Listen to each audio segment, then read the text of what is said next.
कांग्रेस के former president और वायनाड से सांसद श्री राहुल गांधी जी ने अभी हाल ही में एक ट्वीट किया है जिसमें उन्होंने इंडिया और श्रीलंका को 3 पैरामीटर पर कंपेयर किया है। अनएम्प्लॉयमेंट, पेट्रोल प्राइस और कम्युनल बैलेंस।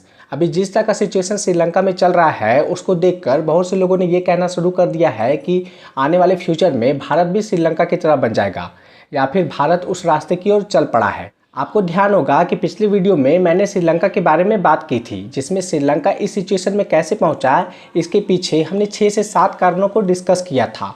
और उस वीडियो में मैंने ये भी कहा था कि अगले वीडियो में हम ये जानने की कोशिश करेंगे कि आने वाले फ्यूचर में क्या भारत भी श्रीलंका की तरह बन जाएगा।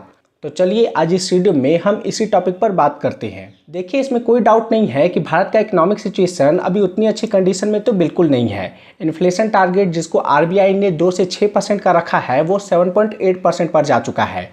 डॉलर और रुपये का भी गैप बढ़ा है। पेट्रोल प्राइस आप जानते हो और अनएम्प्लॉयमेंट ऑल टाइम हाई है। तो ओवरऑल देखा जाए तो भारत का इकोनॉमिक सिचुएशन अभी उतना अच्छा कंडीशन में तो बिल्कुल नहीं है। पर क्या इसका मतलब ये निकाल लिया जाए कि भारत श्रीलंका की तरह बन जाएगा? तो देखिए, पिछले वीडियो में मैंने जो आपसे 6 से 7 रीजन बताए थे श्रीलंका के सिचुएशन को लेकर, तो उसी पैरामीटर पर हम भारत को कंपेयर करेंगे और हमें पता चल जाएगा कि क्या आने वाले फ्यूचर में भारत श्रीलंका की तरह बन पाएगा कि नहीं। तो सबसे पहला foreign exchange reserve. Foreign exchange reserve मतलब कि कोई भी सामान जैसे कि पेट्रोल, इलेक्ट्रॉनिक आइटम, सोना, जो भी चीज़ें हम विदेशों से खरीदते हैं तो उसको पेमेंट करने के लिए हम कुछ पैसे रिजर्व में रखते हैं और इसी को कहते हैं फॉरेन एक्सचेंज रिजर्व। तो श्रीलंका के केस में अभी उनके पास फॉरेन एक्सचेंज रिजर्व बहुत ही लो है, जीरो है। उनके पास विदेशों से सामान खरीदने के लिए एक भी डॉलर नहीं है। लेकिन अगर हम इंडिया की बात करें तो इंडिया के पास अभी करीब 600 बिलियन डॉलर है, जिसको कि अगर हम ऐसे समझें कि आज से भारत में कोई भी काम करना, सब कुछ इकोनॉमिक सिचुएशन, इकोनॉमिक जितनी भी चीज़ें हैं सब बंद हो जाए तो हम अगले 12 महीने तक आराम से बैठकर भारत जितना भी चीज़ें हम अभी मंगवा रहे हैं आराम से अगले 12 महीने तक हम मंगवा सकते हैं। इतना हमारे पास फॉरेन एक्सचेंज रिजर्व है। दूसरा, इन्फ्लेशन। तो इसमें कोई डाउट नहीं है कि इन्फ्लेशन इंडिया में बहुत ज़्यादा हाई है, लेकिन श्रीलंका में ये वर्स्ट कंडीशन में जा चुका है। और इसको अगर हम कंपेयर करें डेटा के टर्म में तो श्रीलंका में अभी इन्फ्लेशन जो है वो डबल डिजिट में जा रहा है, जबकि इंडिया ने इसको कंट्रोल करके 7.8% रखा है। और भाई कोई प्रोडक्ट आइटम जैसे कि कोई अभी जैसे एडिबल ऑयल हो गया या फिर कभी प्याज हो जाता है, कभी टमाटर का प्राइस हाई हो जाता है, तो एक प्रोडक्ट को लेकर अगर वो महंगा हो जा रहा है तो इसका मतलब ये नहीं है कि भारत श्रीलंका की तरह बन जाएगा। वो एक सीजनल समझ सकते हो कि सीजनल इन्फ्लेशन है, कोई कोर इन्फ्लेशन नहीं है। और श्रीलंका में तो ये प्रॉब्लम है ना कि उनको बाहर से फूड को इंपोर्ट करना पड़ता है, लेकिन हमारे यहाँ तो ऐसी सिचुएशन नहीं है। अभी आपने कोरोना टाइम में देखा होगा कि हमने 80 करोड़ लोगों को आराम से बैठा के खाना खिलाया था और कितने सारे प्रोडक्ट को हमने एक्सपोर्ट भी किया था। तो भारत ऐसा सिचुएशन कभी नहीं आने वाला है। एटलीस्ट खाने पीने के मामले में तो भारत तो कभी भी मतलब कि भाई उनको इतना मतलब किसी दूसरे देश पर निर्भर नहीं रहना पड़ेगा। मैं इसमें दोनों गवर्नमेंट को मतलब कि जितनी भी गवर्नमेंट हमारी होती है, कांग्रेस रहे या बीजेपी, इसमें मैं सबका सपोर्ट करता हूँ। क्यों? क्योंकि 1965 में जब हमें अमेरिका, हमारे पास खाने को चावल नहीं था तो हमें अमेरिका से इंपोर्ट करना पड़ रहा था, लेकिन हमने उसी समय ग्रीन रिवोल्यूशन किया और हम सेल्फ सस्टेन्ड हो गए फूड के मामले में और प्लस एक्सपोर्ट भी करने लगे हैं। तीसरा सिचुएशन है पेट्रोल प्राइस। तो देखो, श्रीलंका में पेट्रोल इसलिए महंगा बिक रहा है क्योंकि वहाँ पर पेट्रोल खरीदने के लिए कोई पैसे नहीं है, तो जितना भी पेट्रोल देश में है तो वो महंगा बिकना लाजमी है। पर इंडिया के केस में पेट्रोल इसलिए महंगा नहीं है क्योंकि फॉरेन में या फिर हमारे पास फॉरेन एक्सचेंज रिजर्व नहीं है या फिर फॉरेन में पेट्रोल का दाम बढ़ा हुआ है। हमारे यहाँ पेट्रोल का दाम इसलिए बढ़ा हुआ है क्योंकि गवर्नमेंट ने हैविली टैक्स लगाया हुआ है।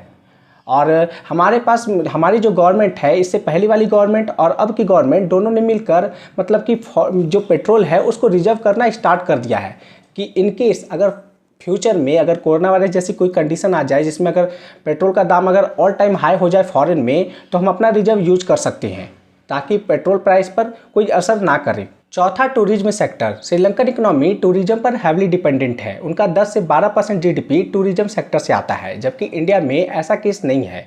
पर इसका मतलब ये नहीं है कि ये कोई गर्व करने वाली बात है। हमारा देश एक ओल्डेस्ट सर्वाइविंग सिविलाइजेशन है। इसको स्पिरिचुअल सिटी कहा जाता है, स्पिरिचुअल कंट्री कहा जाता है। यहाँ पर टूरिज्म के अथाह मतलब कि एंडलेस यहाँ पर संभावना है। यहाँ पर स्पिरिचुअल कैपिटल है वाराणसी, अयोध्या, मथुरा, इतने बड़े बड़े विख्यात शहर है। अजंता है, एलोरा है, महाबलीपुरम है, फिर कितने सारे मतलब कि टूरिस्ट प्लेस है।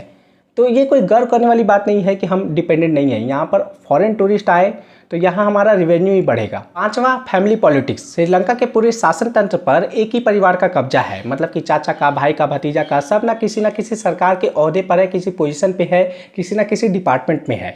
जबकि इंडिया में ऐसा सिचुएशन तो अभी बिल्कुल नहीं है, तो यहाँ पर तो ये बात ही खत्म हो जाती है। छठा, चाइना का डेट ट्रैप पॉलिसी और हैवली लोन। तो सबसे पहले इंडिया को देखो, तो इंडिया चाइना के डेट ट्रैप पॉलिसी में तो आने वाला है नहीं, वो आया भी नहीं है। और दूसरा है हैवली लोन। तो इंडिया के पास बहुत ज़्यादा लोन है कर्जा चुकाने के लिए, मतलब कि इंडिया एक कर्जदार देश है। लेकिन इंडिया से भी ज़्यादा कर्जदार अमेरिका है। तो क्या हम अमेरिका को भी कहेंगे कि अमेरिका श्रीलंका के जैसा हो जाएगा? भाई देखो, लोन लेना, लोन को हम नेगेटिव साइड में क्यों देखते हैं? देखो, लोन लिया जाता है क्यों? डेवलपमेंट के लिए, कि इंफ्रास्ट्रक्चर बनेगा, स्किल डेवलप होगा, एजुकेशन पे खर्चा होगा, हॉस्पिटल पे खर्चा होगा।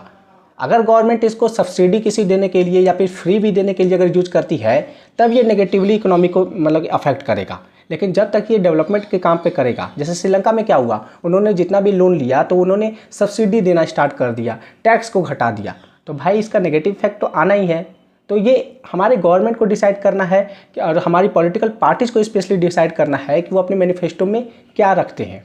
अभी मैं आपको एक डेटा देना चाहूँगा। पिछले साल गुड्स के मामले में हमने $1 ट्रिलियन का ट्रेड किया है, जिसमें कि $400 बिलियन का जो एक रिकॉर्ड है वो हमने दूसरे देशों को एक्सपोर्ट किया है, जबकि $600 बिलियन का हमने इंपोर्ट किया है। तो ये थोड़ी अच्छी न्यूज़ है, लेकिन इसको हमें बैलेंस लाना है और उसके बाद हमें इसको और आगे ले जाना है कि हम एक्सपोर्ट ज़्यादा करें, इम्पोर्ट कम करें। और सर्विस सेक्टर वो तो उसमें तो हम अच्छे हैं ही, तो ये अच्छी न्यूज़ है। और जहाँ तक इकोनॉमी की बात की जाए तो भाई हमारा इकोनॉमी बहुत ही डीपली रूटेड है। मतलब कि जो आप ऑफिशियल फिगर देखते हो तो वो तो एक एज्यूम करके लिया जाता है। भाई आप अंदर ही देखो ना कि जो ट्रेड आप करते हो अनऑफिशियली, वो कहाँ जाता है, वो क्या गवर्नमेंट कैलकुलेट कर सकती है? तो फाइनली हम इस कंक्लूजन पर पहुंचे हैं कि ऐसा तो बिल्कुल नहीं होगा कि भारत श्रीलंका या पाकिस्तान की इकोनॉमी जैसा हो जाएगा। ऐसा तो नियर फ्यूचर में बिल्कुल पॉसिबल नहीं है। पर क्या इसका मतलब ये हो कि हम खुश हो जाए, इसको लेकर बैठ जाए कि भारत श्रीलंका की तरह, पाकिस्तान की तरह नहीं बनेगा? देखो, बिल्कुल नहीं। देखो, श्रीलंका और पाकिस्तान जितने भी कंट्री है उनका सबका अपना एक रिस्पेक्ट है, लेकिन इंडिया अलग है भाई। वो मतलब कि वो एक वर्ल्ड पावर, उसको एक सुपर पावर बनना है, उसको 5 ट्रिलियन की इकोनॉमी बनना है, और उसको कंपेयर करना है, इंडिया को हमें कंपेयर करना है चाइना से, अमेरिका से, डेवलप्ड कंट्री से, क्योंकि इंडिया का अपना एक अलग आइडेंटिटी है। हमें 5 ट्रिलियन की इकोनॉमी बनना है, चाइना हमसे 5 गुना अभी आगे है इकोनॉमी के टर्म में, तो हमें उनसे कंपेयर करना है। Sorry for the disturbance. तो चलिए, फाइनली आपको ये वीडियो कैसा लगा प्लीज़ कमेंट में ज़रूर बताएं। मिलते हैं आपसे अगले वीडियो में। बहुत बहुत धन्यवाद।